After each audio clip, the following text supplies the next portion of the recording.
নমস্কার বন্ধুরা। বন্ধুরা, আপনারা সবাই দেখছেন হয়তো কোনো একটা ছেলে বড় একটা পদে চাকরি করে দেশ সেবা করছে, বা কোনো একটা ব্যক্তি ভোটে জয়লাভ করে বড় একটা পদে বর্তমান আসীন হয়ে দেশ সেবা করছে। বন্ধুরা, এটা ওদের দ্বারা কৃত ঠিকই বর্তমান জন্মে, কিন্তু এটা আপনারা জানবেন পূর্ব জন্মে অনেক মানুষের প্রতি ওরা ঋণী ছিল, অনেক মানুষের কাছে ওরা ঋণী ছিল। সেই কারণে এই জন্মে বড় কোনো পদে আসীন হয়ে তাদের সেই পূর্ব কর্মের ঋণগুলো তাকে শোধ করতে হচ্ছে।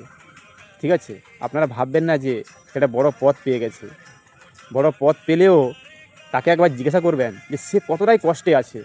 শুধু বড় পদে থাকলে তার বাহ্যিক পরিস্থিতি দেখলে আপনারা হয়তো বুঝবেন যে একটা বড় পদে চাকরি করছে বা বড় কোনো নেতৃত্ব স্থানীয় ব্যক্তি হয়ে আছেন, কিন্তু প্রচুর চাপে থাকতে হয় ওনাদের। কারণ যেহেতু তাকে পূর্ব জন্মের বহু বহু জন্মের মারাত্মক লেভেলে তাকে ঋণ পরিশোধ করতে হয়, তাই তাকে এই জন্মে বড় পদে আসীন করে ভগবান তার ঋণগুলো ধীরে ধীরে শোধ করানোর জন্য চেষ্টা করছে, আর কিছু নয়।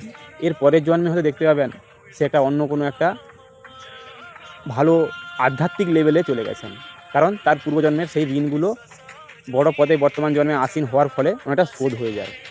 তো বড় পদে থাকা মানে যে আপনি পাবলিকের সঙ্গে বা জনগণের সঙ্গে দুর্ব্যবহার করবেন বা ভালো ব্যবহার করবেন না, এটা এই ধারণাটা আমাদের চেঞ্জ করতে হবে। কারণ আমাদের জন্মগ্রহণ করার একমাত্র উদ্দেশ্য ভগবানের চরণে সমর্পণ হতে হবে আমাদের।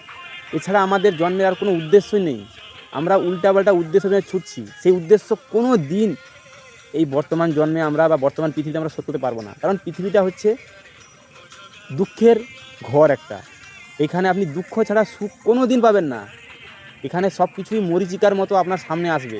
আপনি মরীচিকার মতো সোনার হরিণের মতো আপনি ওদেরকে ধরার জন্য ছুটবেন, কিন্তু আদতে সোনার হরিণ পাবেন না। আসলে সোনার কোনোদিন হরিণ হয় না, সেরকম মরীচিকাকে আপনি সত্যিকারে আপনি পাবেন না। সেই কারণে যাই হোক, তো আমাদের মূল কর্ম যেটা ভগবানের চরণে নিমজ্জিত হওয়া বা ভগবানের চরণে সমর্পণ হওয়া, এটাই আমাদের মূল কর্ম। এই কর্ম আমাদের শোধ করতেই হবে। ধন্যবাদ বন্ধুরা, ভিডিওটা দেখুন, লাইক করুন, শেয়ার করুন, ফলো করুন। Thank you.